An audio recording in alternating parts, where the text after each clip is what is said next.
Chapter 10 افریقہ کتنا عجیب ہے، لڑکے نے سوچا۔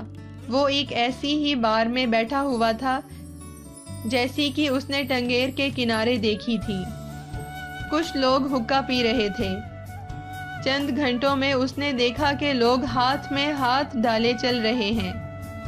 عورتوں نے اپنے چہروں کو چھپا رکھا ہے اور عبادت گزار لوگ مینار پر چڑھ کر غنائی حمد پڑھ رہے ہیں۔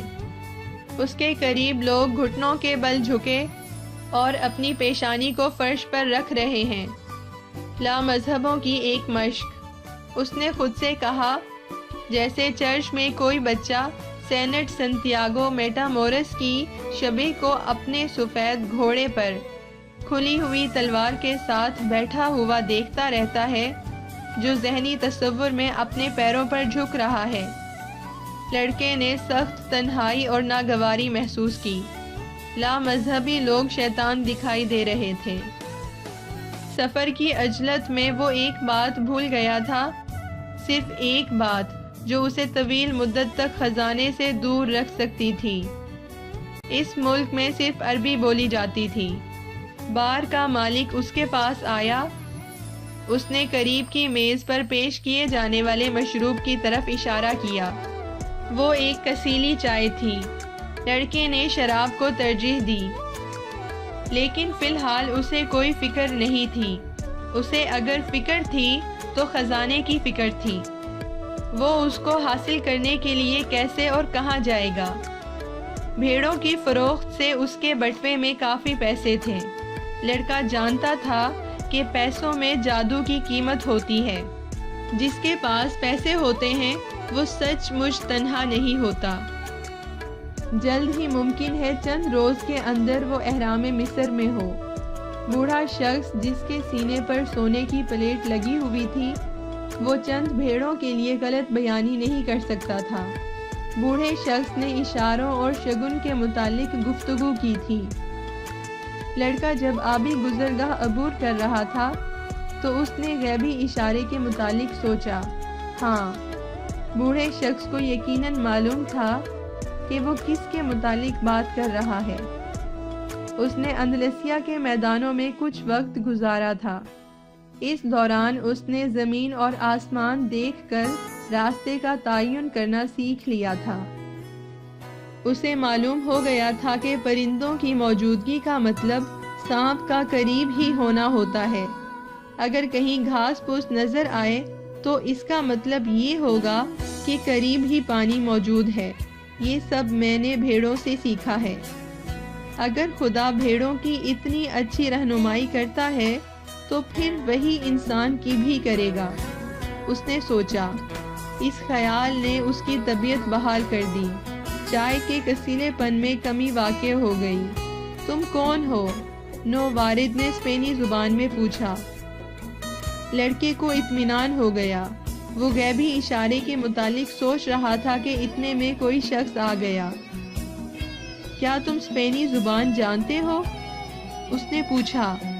نووارد مغربی لباس میں ایک جوان شخص تھا، لیکن اس کی جلد کی رنگت کہہ رہی تھی کہ اس کا تعلق اسی شہر سے ہے۔ اس کی عمر اور قد اتنا ہی تھا جتنا کہ لڑکے کا۔ یہاں قریب سب ہی لوگ اسپینی بولتے ہیں۔ ہم اسپین سے صرف 2 گھنٹے کے فاصلے پر ہیں۔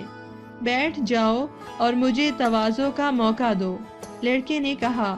میرے لیے ایک گلاس شراب منگواؤ، میں اس چائے کو ناپسند کرتا ہوں۔ اس ملک میں شراب نہیں ہوتی، نووارد نے کہا۔ مذہب اس کی ممانعت کرتا ہے۔ پھر لڑکے نے کہا کہ میں احرام جانا چاہتا ہوں۔ وہ اپنے خزانے کے متعلق کہنے والا تھا، لیکن فیصلہ کیا کہ ذکر نہ کیا جائے۔ اگر اس نے ذکر کر دیا تو ممکن ہے عرب اس کا کچھ حصہ طلب کر لے۔ اسے یاد آیا کہ بوڑھے شخص نے کہا تھا، جو چیز تمہارے پاس نہیں ہے اس کی پیشکش کیسی؟ میں چاہوں گا کہ تم مجھے وہاں لے چلو۔ میں رہنمائی کے عوض رقم فراہم کروں گا۔ وہاں پہنچنے کے لیے تمہارے پاس کوئی آئیڈیا ہے؟ نووارد نے پوچھا۔ لڑکا محسوس کر رہا تھا کہ بار کا مالک قریب ہی کھڑا ہوا توجہ سے ان کی گفتگو سن رہا ہے۔ اس کی موجودگی میں وہ بے چینی اور الجھن محسوس کر رہا تھا، لیکن اسے ایک رہنما مل چکا تھا۔ وہ نہیں چاہتا تھا کہ اس موقع کو ضائع کر دے۔ تمہیں پورا صحرائے اعظم پار کرنا ہوگا، نووارد نے کہا، اور اس کے لیے پیسوں کی ضرورت ہوگی۔ میں چاہتا ہوں کہ تم یہ بتاؤ کہ تمہارے پاس اتنے پیسے ہیں۔ لڑکے نے سوچا کہ یہ عجیب سا سوال ہے۔ وہ بوڑھے شخص کو قابل اعتماد سمجھتا تھا۔ اس نے کہا تھا کہ اگر تم حقیقتاً کوئی چیز حاصل کرنا چاہتے ہو تو کائنات تمہارا ساتھ دے گی۔ اس نے اپنے بٹوے سے رقم نکالی اور جوان آدمی کو دکھائی۔ بار کے مالک نے بھی قریب آ کر دیکھ لیا۔ دونوں آدمیوں نے عربی زبان میں گفتگو کی، جس کے بعد بار کا مالک خشمگین نظر آنے لگا۔ چلو ہم یہاں سے چلتے ہیں، نووارد نے کہا۔ وہ چاہتا ہے کہ ہم چلے جائیں۔ لڑکا مطمئن ہو گیا۔ وہ اٹھا کے بل ادا کر دے، لیکن مالک نے اسے پکڑ کر باتیں کرنا شروع کر دی۔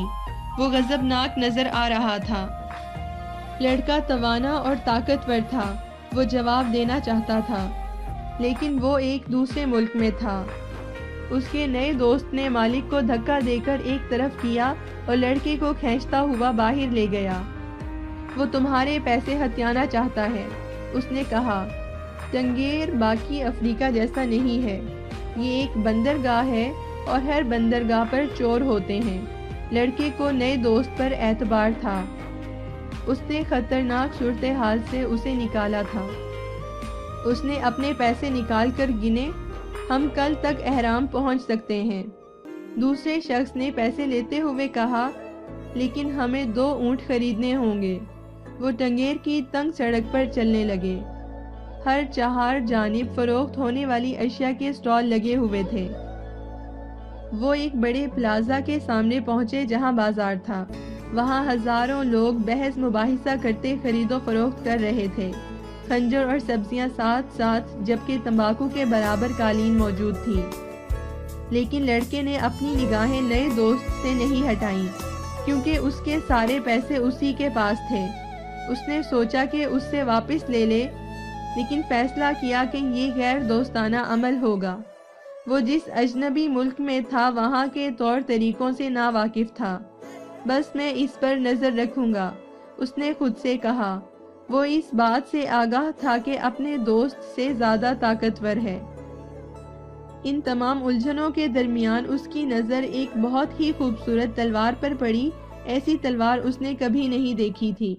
اس کی نیام چاندی کی، جبکہ دستہ سیاہ رنگ کا تھا، جس پر انتہائی خوبصورت پتھر جڑے تھے۔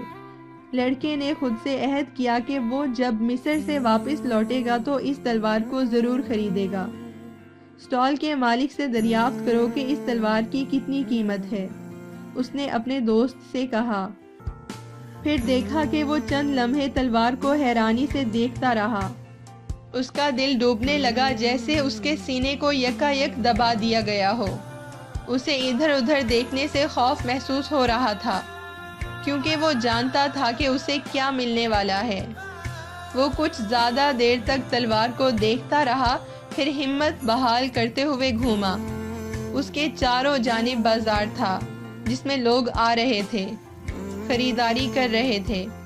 عجب طرح کے کھانوں کی خوشبوئیں آ رہی تھیں، لیکن اس کا ساتھی کہیں نظر نہیں آ رہا تھا۔ لڑکا خود کو یقین دلا رہا تھا کہ اس کا دوست حادثاتی طور پر الگ ہوا ہے۔ اس نے فیصلہ کیا کہ یہیں رک کے اس کی واپسی پر انتظار کیا جائے۔ وہ انتظار ہی کر رہا تھا کہ عبادت گزار قریبی مینار پر چڑھا اور حمد پڑھنے لگا۔ مارکیٹ میں موجود تمام لوگ گھٹنوں کے بل جھک گئے اور اپنی پیشانی کو فرش سے لگا دیا اور حمد پڑھنے لگے۔ تمام لوگوں نے اپنا سامان سمیٹا اور چلے گئے۔ سورج نے بھی واپسی کا سفر شروع کر دیا۔ لڑکا تھوڑی دیر تک اپنی جگہ سے یہ سب کچھ دیکھتا رہا، جب تک کہ سب سفید مکانات کے پیچھے نہ چلے گئے، جو پلازا کے اطراف میں بنے ہوئے تھے۔ اسے یاد آیا کہ صبح جب سورج طلوع ہوا تھا، اس وقت وہ دوسرے بر اعظم تھا، 60 بھیڑوں کے ساتھ ایک گڈریا ایک لڑکی سے ملاقات کا خواہاں تھا۔ اس صبح پیش آنے والے واقعات سے وہ آگاہ تھا۔ وہ مانوس میدانوں سے گزر رہا تھا، لیکن اب جب کہ سورج غروب ہونے والا ہے، وہ ایک دوسرے ملک میں تھا، اجنبی دنیا میں، اجنبی شخص جہاں کی زبان تک سے وہ ناواقف تھا۔